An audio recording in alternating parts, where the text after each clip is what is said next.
wala. May naiisip lang ako. Sino kaya yung maswerteng lalaking papakasalan ni Mo?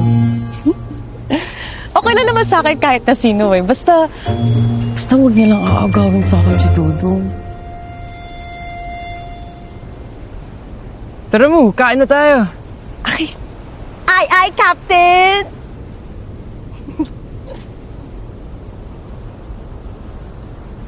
Wow. Daming kain, no? Sige kuya, kumain na kaya yun. Hindi ko ba naiisip yun? Siguro naman, di ba kumain na siya? Text ko na nga lang.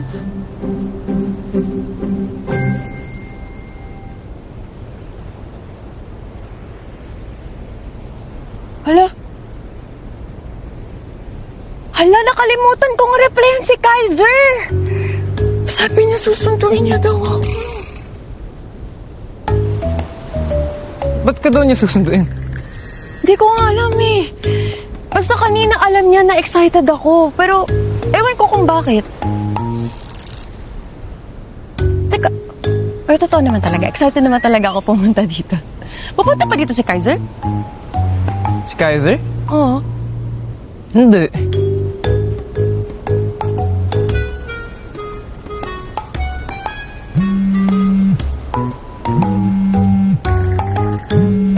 Si Louie. Zop, Louie? Yo, Nico, send mo sa akin address. Oh. Puntahan ka namin dyan. Sige. Send ko sa inyo yung address tapos kita-kits tayo later. Oh, sige. Sige. See you, dude. Sige. Bye. Okay, bye. Sila Louie, pupunta na din. Talaga? Yay! Sarap ng watermelon. Mom! Cheers, Mom! Cheers!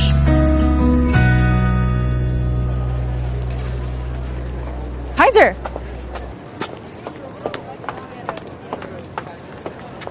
Waiting for someone?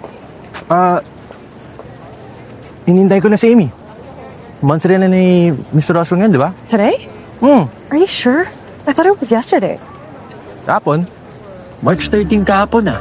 Yeah, and 13 is their monthsary. Tinanong ko pa nga maghanap ng ingredients and gift si Amy. Nung tumawag ka, di ba? And as far as I know, naghanda pa siya ng surprise party sa office ng husband niya yesterday. Hey, twin! Hi, I'm Slow Girl! Ano, sama din kayo sa beach? Beach? Oo, sa resort nila Nico.